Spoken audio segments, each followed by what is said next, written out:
미국의 유명 사전 출판사인 메리엄 웹스터는 매년 인터넷상에 가장 많이 검색된 올해의 단어를 선정해서 발표를 한다고 합니다. 그렇게 발표된 2022년 최고의 검색어는 가스라이팅이었습니다. 가스라이팅은 1938년 영국의 극작가 패트릭 해밀턴의 연극 가스등에서 유래가 되었습니다. 극중의 남편은 아내의 재산을 노리고 결혼을 하게 되지요. 그는 집에 가스등을 일부러 침침하게 켜놓습니다.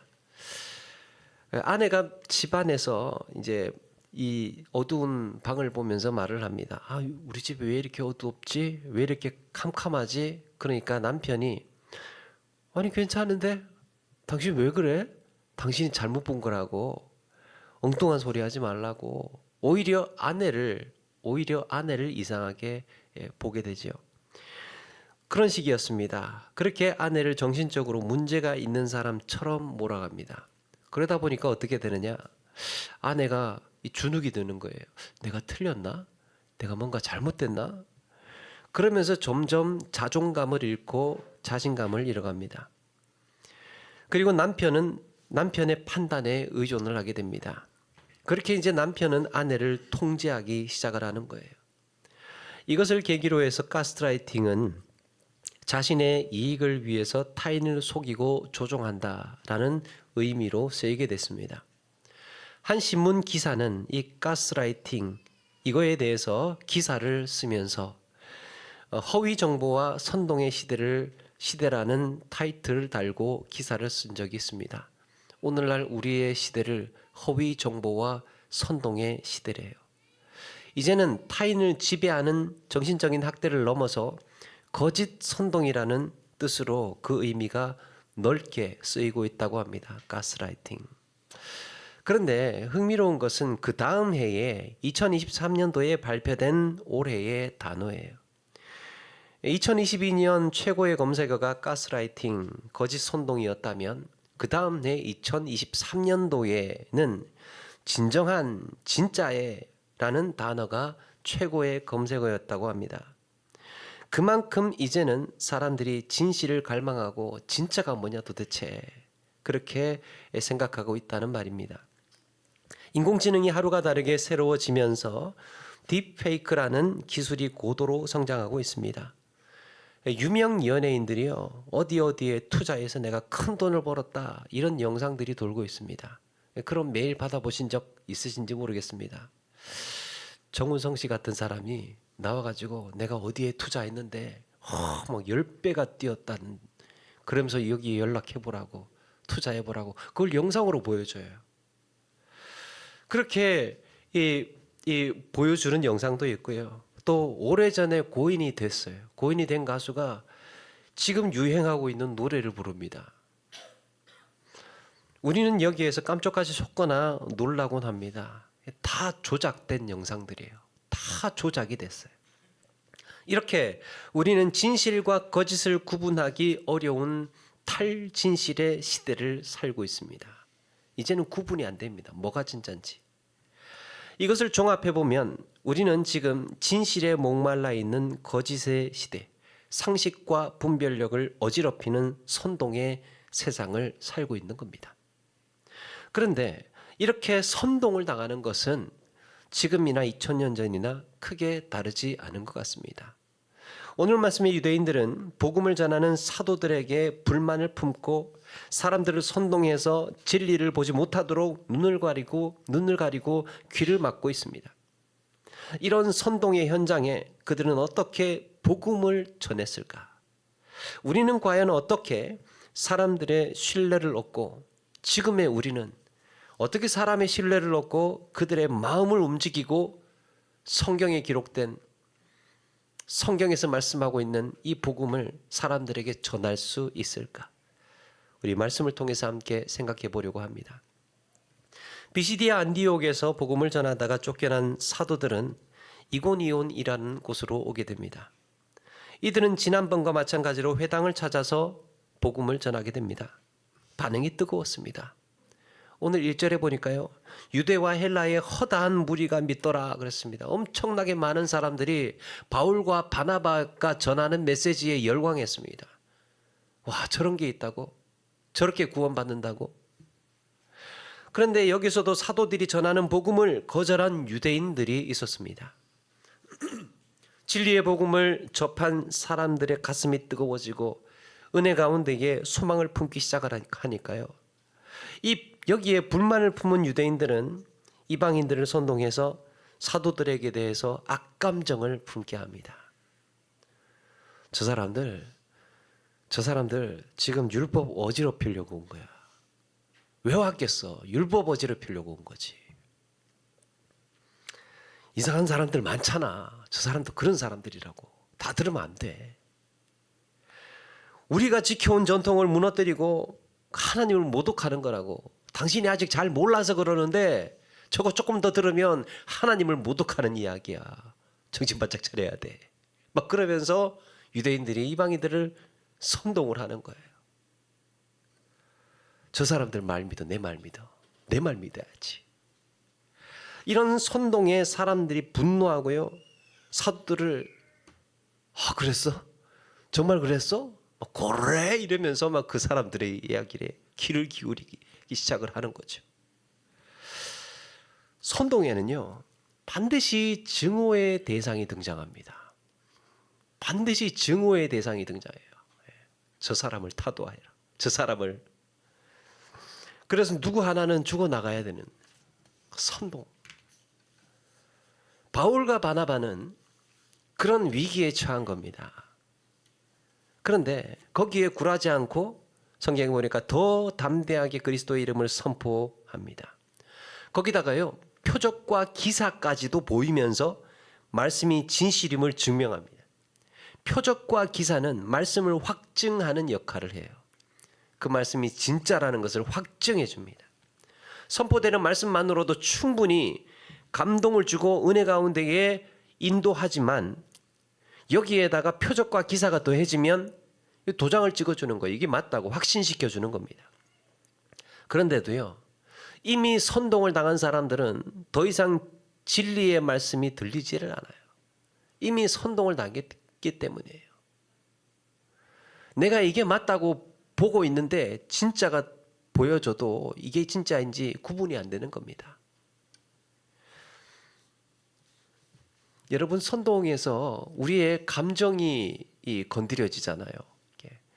뭔가 메시지를 들을 때, 뭔가 이야기를 들을 때 좋은 감정이 들거나 싫은 감정이 들 때가 있어요.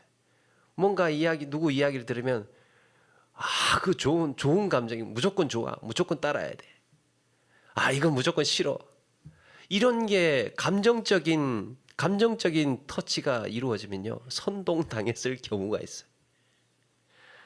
그러고 보니까 복음이 전해지는 곳마다 항상 이런 소란과 선동이 있어 왔습니다. 바나바와 바울이 이 구브로에서 총독 서기오에게 말씀을 전할 때 누가 방해합니까?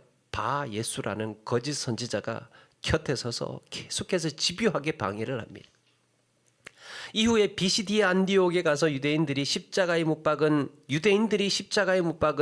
예수님이 바로 성경에서 예언된 메시아라는 사실을 전합니다. 사람들이 은혜를 받고 믿는 자들이 많아졌어요. 이를 보고 유대인들이 시기가 가득해서 바울이 하는 말을 반박하고 비방을 합니다. 그러면서 귀부인들과 관리들을 선동해서요, 이 사도들을 그 지방에서 쫓아냅니다. 그렇게 해서 온 것이 오늘 이고니온이에요. 그런데 여기서도 유대인들이 이방인들을 선동해서 악감정을 품게 합니다. 그래서 어떻게 됩니까? 그 도시에서 유대인들을 따르는 사람들과 두 사도를 따르는 두 무리로 나뉘어집니다. 급기야는 선동을 당한 자들이 사도들을 모욕하면서 돌로 치려고 달려드니까 결국에는 거기서 도망쳐 나와야 했고 또 다른 곳으로 가서 복음을 전하게 됩니다. 이렇게 복음이 전해지는 곳마다 이것을 거부하고 반발하는 무리들이 생겨났는데, 이렇게 된 원인이 주로 유대인들의 선동에 의해서였다는 겁니다. 선동에 의해서. 우리가 주목할 것은 선동의 위험성이에요. 신약 성경에 선동이라고 번역된 단어가 두 군데가 나옵니다. 하나는 바로 앞장입니다. 13장 50절에 유대인들이 경건한 귀부인들과 그 신의 유력자들을 선동하여 라고 했을 때, 또 하나는 오늘 말씀 14장 2절에 순종하지 아니하는 유대인들이 이방인들의 마음을 선동했다라는 표현입니다. 여러분, 우리가 진리의 복음을 믿는 자로서, 진리를 믿는 자로서 주의해야 할 태도가 있을 것 같아요. 진리를 믿는 사람으로서 주의해야 할 태도가요, 선전선동입니다. 선전과 선동. 이것은 사람의 분별력을 떨어뜨리고 어리석게 만들어갑니다. 그래서 내가 가진 정보가, 내가 가진 생각이 선동에 의한 것인가? 내가 지금 알고 있는 이 지식이, 내가 지금 알고 있는 이 생각이 누군가에 의해서 쇠뇌를 당하고 선전과 선동을 당해서 얻은 지식인가? 분별할 수 있어야 됩니다. 사실을 찾아보고, 사실을 내가 찾아보고 내가 상식과 이성적으로 충분히 고민한 끝에 선택한 생각인가? 분별할 수 있어야 됩니다. 그래서 저도 그러려고 해요. 제가 방대하게 뭔가를 많이 아는 것은 아니지만 제가 아는 거에 대해서는 이유를 알려고 해요. 이게 왜 그런 건지, 이게 어디에 근거한 건지, 이게 어디에 나오는 건지, 이게 어느 자료에서 신빙성을 찾는 건지, 그러니까 이유를 찾아보려고 해요. 뭐에 대해서 궁금하면 누가 카더라가 아니고 그게 어디에 나와 있는지, 사람의 떠도는 말보다 텍스트의 힘을 믿는 거죠. 중요합니다. 한때 초등학교 시험에요, 가구와 관련된 문제로 좀 혼란을 겪은 적이 있었습니다.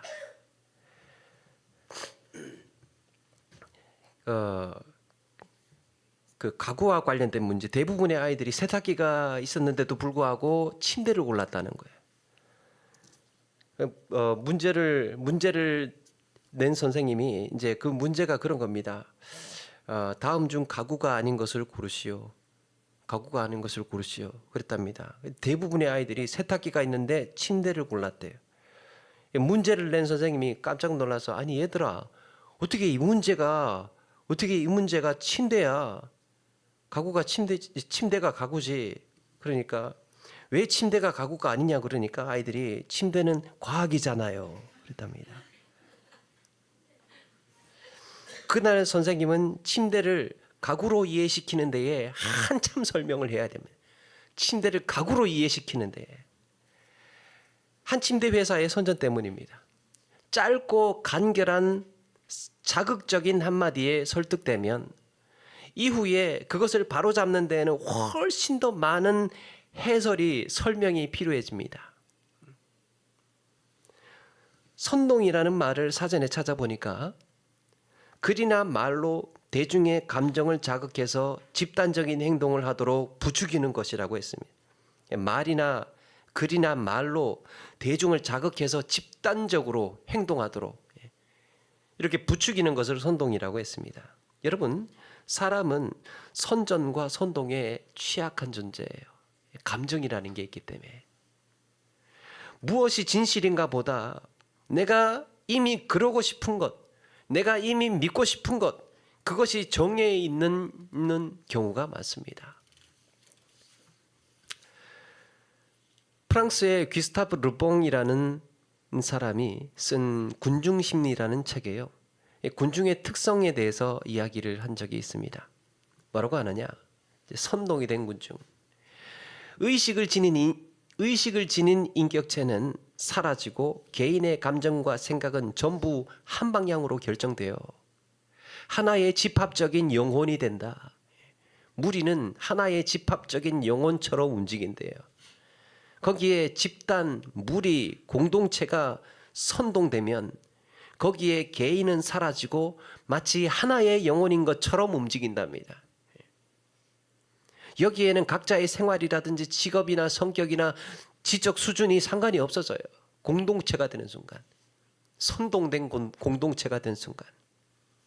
그리고 거기에 매우 인상적인 글이 있습니다. 군중에게 환상을 품게 할 줄 아는 자는 쉽게 그들의 주인이 되고 군중을 각성시키려 드는 자는 언제나 그들의 희생양이 된다. 이 군중에게 환상을 품게 할 줄 아는 사람이 누굽니까? 선동 잘하는 사람. 선동을 잘하는 사람은 군중을 다룰 수가 있다는 거죠. 진실을 밝히려고 하면 그들에게 희생양이 된답니다. 진짜는 이거라고 이야기를 하면 그 공동체에서는 매장이 되는 거예요. 이런 희생의 대표적인 사건이 예수님께서 재판받는 과정에서 일어났습니다.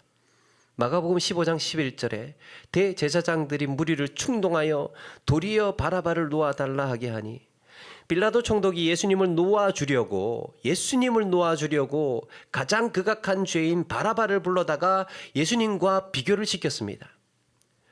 빌라도는 이 군중들이 최소한의 상식이 있는 사람들이라면 예수님을 놓아줄 줄을 알았습니다. 그런데 선동당한 군중들은 예수님과 바라바 중에 누가 죄인인지를 분별하지 못하고 예수님을 죄인이라고 몰았습니다. 왜? 대제사장이 예수님을 죄인이라고 지목했으니까. 우리의 대제사장이 그렇다고 하니까 그런 거야. 이게 선동당한 거예요. 자기가 분별하지 못하는. 그러고 보니까 우리 주님은 군중들이 모여드는 것을 반가워하지 않으셨던 것 같아요. 복음서를 가만히 이렇게 보니까요, 그렇게 많은 군중들이 예수님을 따랐음에도 불구하고 예수님은 그 따르는 무리들, 그 군중들을 그렇게 고마워하거나 반기지를 않으셨던 것 같습니다.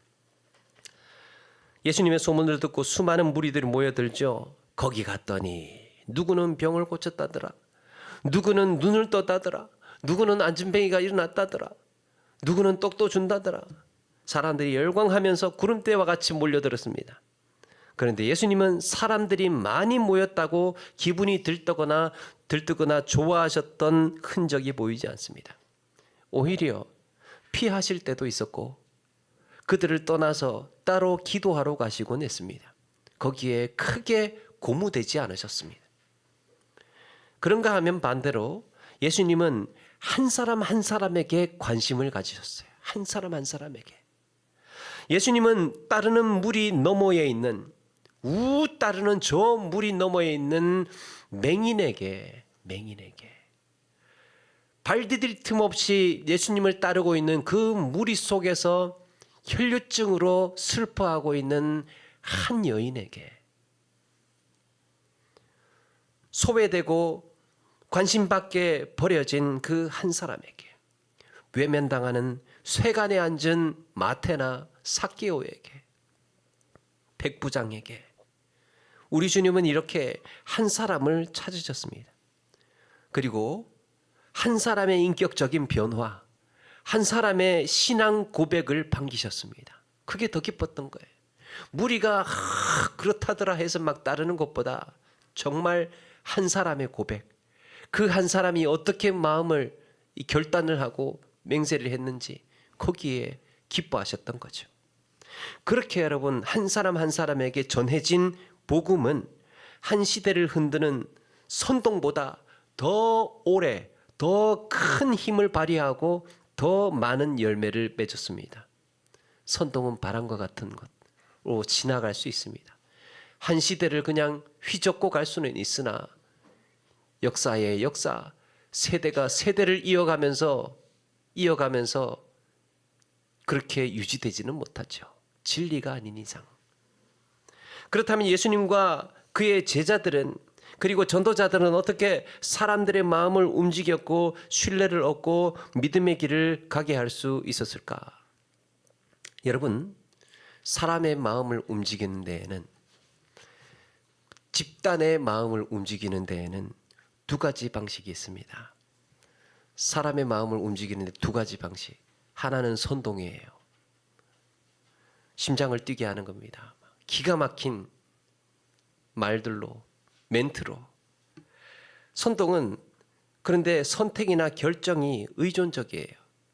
의존적이에요. 저분이 저런 말을 할 때는 그만한 이유가 있을 거야. 이렇게 시작합니다. 저분이 하니까 나도 하는 겁니다. 의존적이죠. 선동된 겁니다. 사람이 많이 따르는데 그만한 이유가 있는 거 아니겠어? 확인도 해보지 않고 그냥 많이 따라가면 거기에 그렇게 시작을 합니다. 선동. 그런데 마음을 움직이는 또 하나의 방식이 있습니다. 그게 희생입니다. 사람의 마음을 움직이는 또 하나의 방식이 희생이. 우리는 그 희생의 진정성을 보고 스스로가 각성합니다. 저거구나. 저게 진짜였구나. 희생을 본 사람이 마음을 먹을 때는요, 스스로 선택한 겁니다. 스스로 결정한 거예요. 그래서 누구의 탓을 하거나 원망하지 않습니다. 이미 희생됐기 때문에. 우리의 믿음은 덮어놓고 누가 믿으니까 믿는 게 아니잖아요. 누가 믿으니까 믿는 게 아니잖아요. 내가 보고 내가 확인하고 이유 있는 믿음이에요. 어떤 이유입니까? 우리 주님의 희생이에요. 희생을 성경에서 보았기 때문에 그 희생을 보고 나 같은 죄인도 구원받는다는 이 복음의 진정성을 알게 됐습니다. 희생과 헌신과 섬김이 사람을 움직이는 이유입니다. 누군가 보스와 리더의 차이를 이야기한 적이 있습니다. 리더와 보스의 차이. 리더는 앞에서 희생하고 보스는 뒤에서 호령한다. 리더는 섬기려 하고 보스는 군림한다. 리더는 희망을 주고 보스는 겁을 준다. 리더는 짐을 덜어주고 보스는 짐을 떠넘긴다. 여러분, 우리 주님은 어떻습니까? 인자가 온 것은 섬김을 받으려 함이 아니라 도리어 섬기려 하고 자기 목숨을 많은 사람의 대속물로 주려 함이니라. 세상에서 가장 큰 기적이 있다면 하나님이 사람이 된 일이고 또 그런 주님께서 우리를 대신해서 희생하신 일입니다. 홍해가 갈라진 것, 또 하늘에서 뭔가 만나가 내린 것, 죽은 사람이 살아난 것, 여러분 이런 것보다도요, 가장 큰 기적은 신이 인간을 위해서 희생했다는 거예요.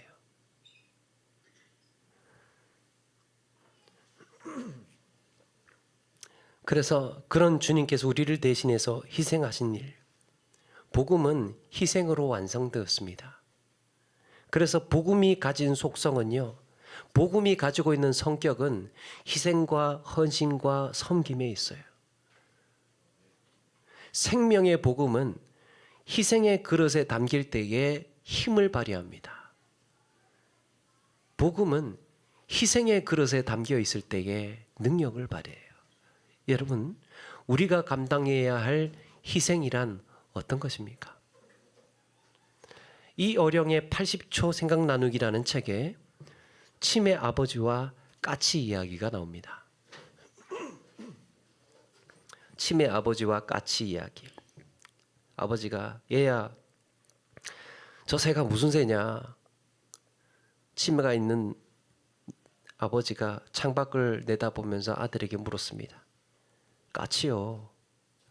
아버지는 고개를 끄덕이시더니 조금 있다가 다시 물었습니다. 얘야, 저 새가 무슨 새냐? 까치라니까요. 아버지는 고개를 끄덕이시더니 창밖을 바라보시면서 또 같은 말을 하십니다. 얘야, 저 새가 무슨 새라고 그랬지? 몇 번을 대답해야 아시겠어요? 까치요, 까치. 까치라니까요. 까치. 그때 옆에서 듣던 어머니가 말씀하십니다. 아범아, 너는 어렸을 때 저게 무슨 새냐 하고 100번도 넘게 물었어. 그럴 때마다 아버지는 까칠한다. 까칠한다. 까칠한다. 몇 번이고 대답하시면서 네가 귀여워서 머리를 쓰다듬어 주셨어. 그래서 네가 말을 배운 거야. 사랑하는 여러분, 오늘의 나는, 지금의 나는 누군가의 기다림에, 누군가의 인내에, 누군가의 배려와 희생으로 지금을 살고 있습니다. 그렇지 않습니까? 누군가는 내가 지금까지 이곳까지 오기에 또 이렇게 살도록 하기 위해서 누군가는 희생해 줬어요. 누군가는 인내해 줬습니다. 누군가는 배려하고 희생해 또 기다려 줬습니다. 그래서 내가 이렇게 지금 살고 있는 거죠. 그렇다면 나는 누구에게 인내하고 배려하고 희생하고 있습니까? 나는 누구를 살게 하고 있습니까? 좀 더 기다려주고 좀 더 용납하고 좀 더 배려하고 손해보는 모든 일들이 희생이에요. 그때 우리는 복음을 말할 수 있습니다. 그때 우리는 복음을 말할 수 있어요.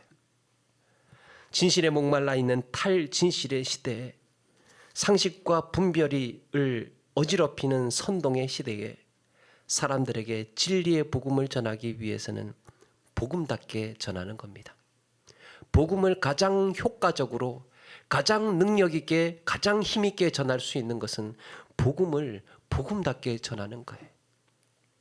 복음의 속성, 희생과 헌신과 섬김이라는 그릇에 담아서 바로 희생과 헌신과 섬김이 그렇게 사람을 움직이고 진리의 복음을 받아들이게 한다는 사실을 기억하시고 사람을 살리고 세우는 일에 더 힘써 나가시는 저와 여러분 되기를 주의 이름으로 축원합니다.